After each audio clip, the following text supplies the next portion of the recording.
God, it's so loud. What was you saying, Belle? This is my favourite time of the year Why is that? because we get baby chicks. Good, isn't it? Yeah. I'm quite new back. And Maisie just wants to be mother hen, don't you, Maisie? Want to be mother hen? Hi, I'm Benj. Welcome back to Doing Outdoors. And you find me in my back garden once again. And I have finally planted out all of the alliums. I tried to get on these in the middle of last week, but it rained that day and every day after that until the weekend. But I finally got them in. This is all the onions, the shallots and the garlic that I've started from a bulb or a set.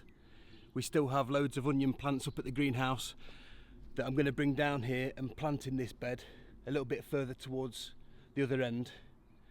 Today though, I'm going to put some carrot seed in and some parsnips, something I've been wanting to get in the ground for a few weeks now. But before we get on with planting anything, I'm just going to show you some new additions that we've had for the farm, and they are some day-old Ross Cobb fast-growing meat birds.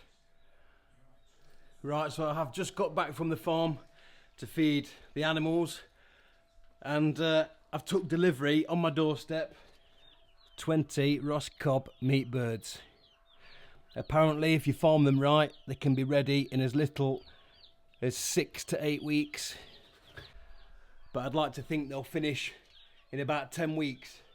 They will spend 3 weeks in the brooder hut down the bottom of the garden, and then 7 weeks out on pasture in a chicken tractor, and then they'll all get slaughtered. Right, so we've got the brood box set up with the brooding mat. That's heating up nicely. Thick bed of sawdust on the bottom, and now, with a bit of help from my glamorous assistant Bella, we're going to release these chicks.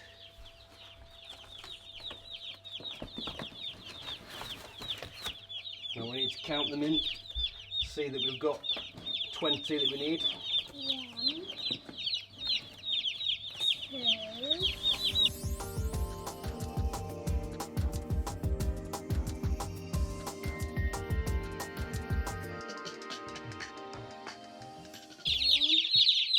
3. Well, we've got an extra. Well, then, drop them in. 21. So we've had these birds 5 days now. They spent the first 3 days in the house next to the Essie in a little brood box that I built, and that's where I keep all my freshly hatched or day-old chicks. Well, this is the first time I've bought fast-growing meat birds, my first experience with a Ross Cobb, and I've bought them, one, to see if I can grow a well-formed chicken on the feed that I use down at the farm, and two, to give me something to compare against once I've hatched some of my crosses, which I'm hoping are going to be a fast-growing meat bird, which is the White Rock chicken crossed with the Indian game. They're supposed to produce a bird of a similar standard to these Ross Cobb. These birds have come from a proper hatchery, so they have the proper genetics for a real fast-growing bird. So it's just a learning curve, basically, see what they produce with my setting down at the farm and the food that I'm using. But we are now Monday the 3rd of April, and they're only 5 days old, these chicks, and already I can see a size difference between these and other chickens that I've hatched, or other chicks that I've hatched myself. They're eating lots of food and drinking lots of water, and they've got quite a bit of heat in here. I've got a tube heater to heat most of the space, and obviously they have their brooder, their electric brooder that they can climb underneath and keep warm. So I'm really excited about these new Ross Cobb chickens, just so I'm excited to see how they perform more than anything, and how they taste, obviously. But what it does mean is that I'm going to have to build another enclosure for these to run in, and that is going to be another chicken tractor. It's going to be bigger than the chicken tractor that I've got already, because that is quite a small chicken tractor and it is only suitable for 9 birds, and that's the number of birds that I'm running in it at the moment. So it's going to have to be at least twice the size or a little bit bigger to fit these 20, or I might make an even bigger one, because if these work out then I might be buying more in the future. And if I've got a chicken tractor that can take, I don't know, 30 or 40 birds, do 1 run or maybe 2 runs a year, and that should keep my family and a few close relatives in chicken. But this morning I've been out, I've dug some more of this patch over, and I'm going to be getting some parsnips and some carrots in the ground. A little bit later than I would have liked, just like everything this year, but you just got to get on these jobs when you got time.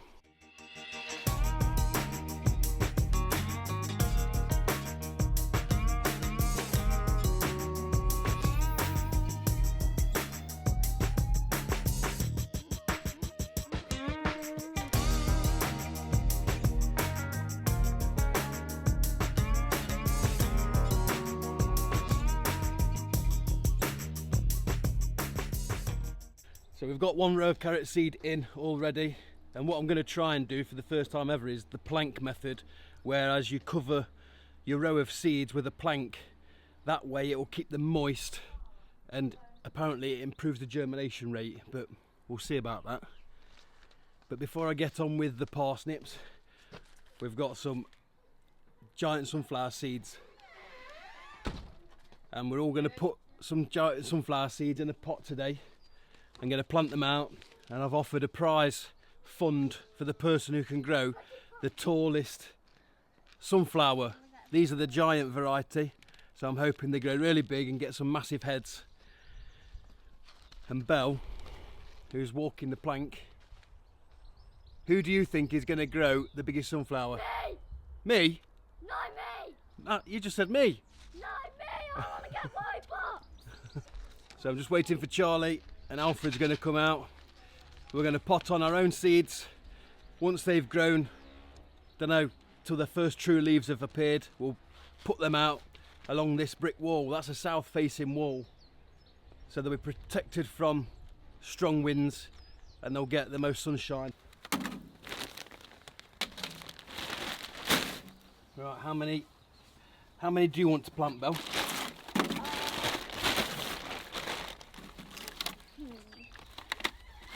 We don't need too many, so I think we should only plant 1 tray. Okay. One big one each. 3 seeds each.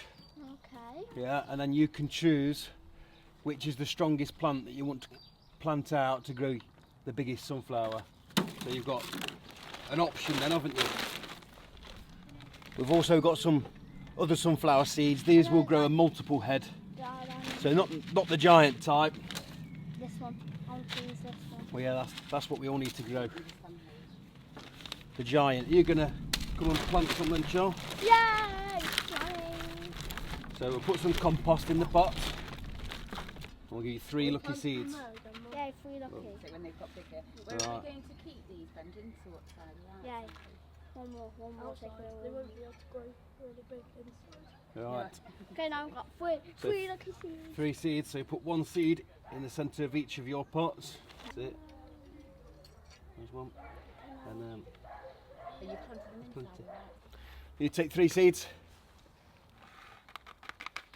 1. There you go. You choose a side.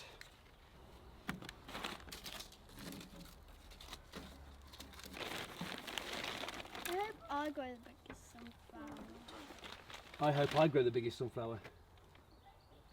Do you think I will? 9. That's it. And now you know that the ones with the purple sticks are yours.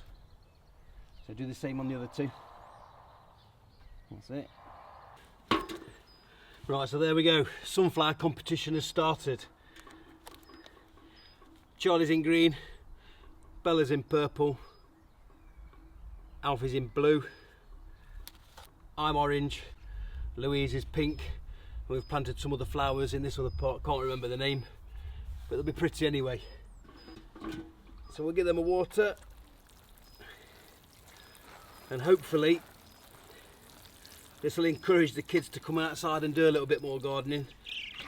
I've had to put £20 prize money on the line for the person who grows the tallest sunflower.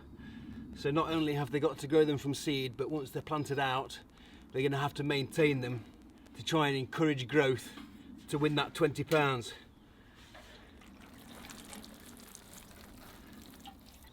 So this is the area where I planted the carrot seeds just now. I've moved the row over to where I'm going to be planting my parsnips. And what I've seen a lot of on YouTube just lately is that people are covering where they've sowed their carrot seeds with pieces of wood. And that's to keep the moisture in the ground where the seeds are and improve the germination rate. Got 2 pieces of feather edge board off an old shed. I'm just going to lay them straight over the top of where the seeds were, and hopefully everyone's right and these are going to germinate and give me a full row. Where this line is now, we're going to put some parsnips, and the parsnips that I've grown in the past and I like to grow and I get really good results from are Gladiator F1. I've had some amazing parsnips in the past from Gladiator.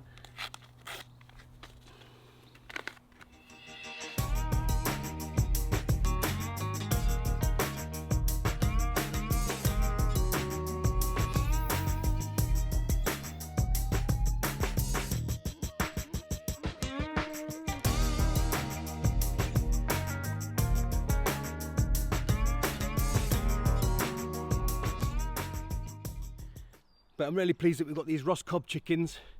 Hopefully they're going to grow real meaty birds really fast. It'll be an eye-opener, that's for sure. But as always, thanks for watching.